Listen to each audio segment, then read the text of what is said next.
안녕하십니까. 벨라즈 원철TV 산부인과 전문의 원철입니다. 2025년도 상반기에 제가 이런 걸 좀 준비하고 있습니다. 그래서 오늘은 구체적 내용보다는 앞으로 제가 좀 중점적으로 다룰까 하는 부분에 대한 설명과 또 이를 위해서 몇 년 전부터 제가 준비해왔던 밴드 내용을 여러분께 좀 소개해 드릴까 합니다. 오늘도 그런 일이 있었습니다. 제가 오늘 수술이 한 2건 정도 있었는데 두 분 다 재수술 환자였고요. 한 분은 15년 전에, 또 다른 분은 그거보다는 좀 얼마 안 된 시기에 수술했던 분입니다. 환자분의 사정을 다 말씀드릴 수는 없지만 질각 내에 임플란트라고 해서 실리콘 삽입을 했었고, 그 후에 여러 차례 충전재 주사도 맞고 그랬던 분입니다. 근데 이분이 얻고자 하는 걸 하나도 얻은 게 없었어요. 그리고 아이를 둘 낳았는데 보형물을 몇 개 넣고 주사를 몇 대 맞는다고 당연히 질각 이완이 해결되지 않았을 거라고 봅니다. 또 비용도 만만치 않게 들였던 것 같고요. 이런 상태에서 저한테 와서 시술을 하게 됐습니다. 오늘 했던 시술은 질 이완에 대한 질축소 성형 했고요. 안에 들어있는 지금 효과도 없으면서 자리만 차지하고 있던 거는 제가 다 제거를 했습니다. 그리고 이분에게 성감을 향상시키기 위한 저희 병원에서 하고 있는 시술을 좀 했고요.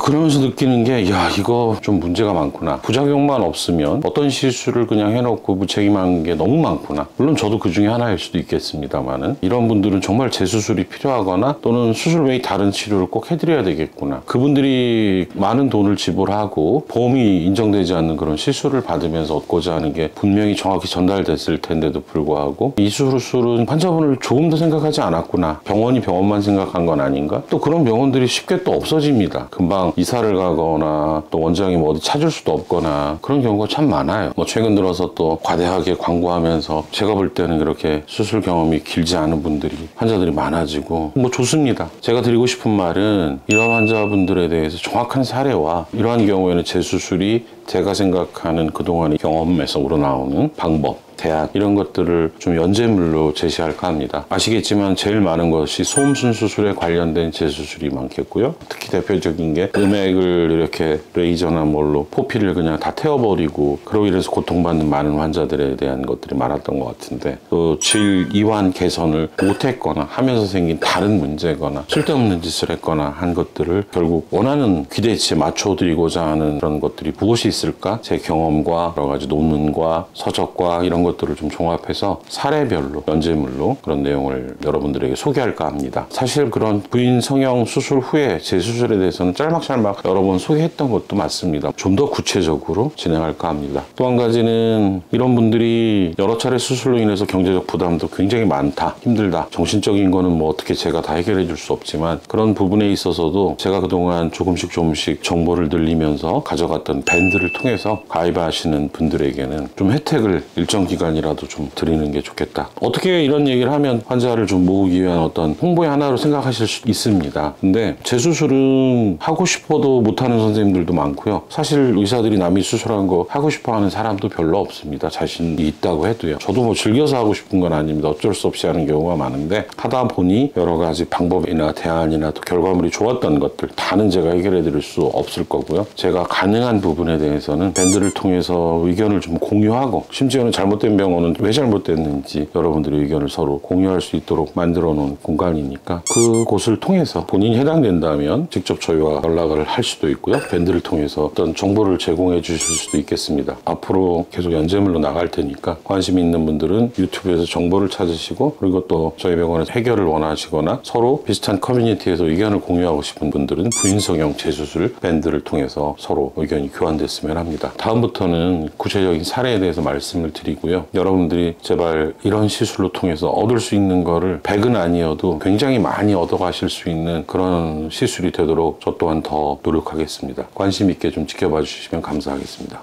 감사합니다.